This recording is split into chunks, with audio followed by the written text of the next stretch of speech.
उत्तर प्रदेश के परिषदीय प्राथमिक और परिषदीय उच्च प्राथमिक यानी कक्षा 1 से 8 तक के कुल कितने पद खाली हैं, इसको लेकर के कभी भी स्पष्ट आंकड़े शिक्षा विभाग के द्वारा नहीं बताया जाता। लेकिन लोकतंत्र का सबसे बड़ा मंदिर, जिसे आप सदन के नाम से जानते हैं, वहां पर कोई भी राज्य सरकार हो या फिर केंद्र सरकार झूठे आंकड़े प्रस्तुत नहीं कर सकती।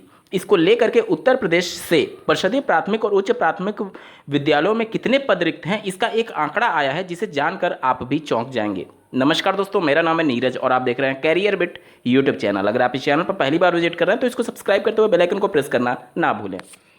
स्क्रीन पर आप एक आर्टिकल देख पा होंगे। बुधवार को राज्यसभा में शिक्षा मंत्रालय से शिक्षकों के खाली पदों को लेकर के सवाल पूछा गया कि देश में कक्षा 1 से 8 तक के स्कूलों में शिक्षकों के कितने पद खाली हैं, जिसका जवाब शिक्षा मंत्रालय की ओर से दिया गया है। राज्यसभा में दिए गए जवाब के मुताबिक देश में सबसे ज़्यादा शिक्षकों के पद बिहार में खाली हैं। बिहार में साल 2022-23 में 1,87,209 शिक्षकों के पद खाली थे, जबकि दूसरे नंबर पर उत्तर प्रदेश का स्थान आता है जहां पर 1,26,028 और तीसरे नंबर पर झारखंड जिसमें 74,375 पद खाली हैं।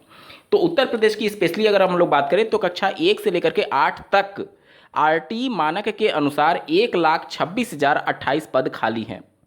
ये तब हो रहा है जब उत्तर प्रदेश के परिषदीय उच्च प्राथमिक विद्यालयों में पिछली भर्ती 10 साल पहले 2013 में आई थी 29,000 समथिंग पद के सापेक्ष, जिसमें विज्ञान और गणित के शिक्षकों के ये पद विज्ञापित किए गए थे। उसके बाद से 10 साल हो चुके हैं। 10 साल से परिषदीय उच्च प्राथमिक विद्यालयों में कोई भी भर्ती नहीं आई है। यहाँ पर मीडिया का रोल सबसे बड़ा हो जाता है कि सरकार से वो सवाल पूछे कि 10 साल में क्या कोई टीचर रिटायर नहीं हुए होंगे, 10 साल में कितने लोगों का प्रमोशन प्राइमरी से उच्च प्राइमरी में हुआ, क्या वहाँ बिना टीचर के अभ्यर्थी पढ़ रहे हैं, जो कि आरटी मानक का उल्लंघन है या नहीं।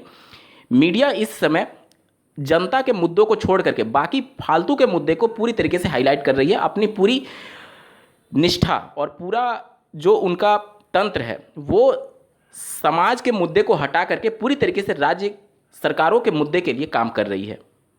ये शिक्षा मंत्रालय का रिपोर्ट है। जैसा कि आप लोग जानते होंगे कि प्रत्येक वर्ष पीएबी की रिपोर्ट पब्लिश की जाती है, जिसमें राज्य सरकार और केंद्र सरकार, चूँकि आप लोग जानते हैं जो आरटी मानक के अनुसार फंड का एलोकेशन होता है उसमें केंद्र सरकार का भी रोल है और राज्य सरकार का भी रोल है। दोनों फंड मिलाते हैं तब जाकर के आरटी एक्ट के तहत जो शिक्षकों की सैलरी होती है या फिर शिक्षा विभाग में जो स्कूलों की मरम्मत हो गया या फिर मिड डे मील स्कूल के लिए फंड हो गया या फिर जो स्कूल ड्रेस और ये सब चीज़ों के लिए फंड होता है वो राज्य सरकार और केंद्र सरकार मिलकर के वहन करती है। इसीलिए प्रत्येक वर्ष एक पीएबी की रिपोर्ट पब्लिश की जाती है जिसमें राज्य सरकार किन किन प्रोजेक्ट्स पर काम किया जा रहा है या फिर किस प्रकार से शिक्षा के क्षेत्र में कुछ नया प्रोजेक्ट तैयार किया जाए तो उसको लेकर के फंड कैसे, कहाँ से एलोकेशन क्या होगा, ये सब के बारे में केंद्र सरकार के बारे में केंद्र सरकार से इस पर चर्चा करती है, जिसमें शिक्षा मंत्रालय पूरी तरीके से उनका इन्वॉल्वमेंट होता है। तो पूरे आंकड़े शिक्षा मंत्रालय के पास थे और उन्होंने ही ये आंकड़े प्रस्तुत किए जिसमें उत्तर प्रदेश में 1,26,000 से ज़्यादा पद खाली बताए गए हैं।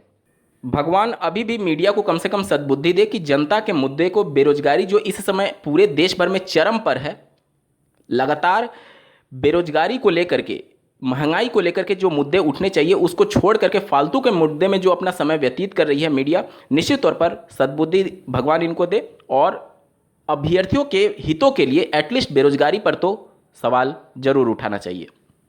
इस वीडियो को देखने के लिए आपका बहुत बहुत धन्यवाद। भगवान करे आपका दिन शुभ हो।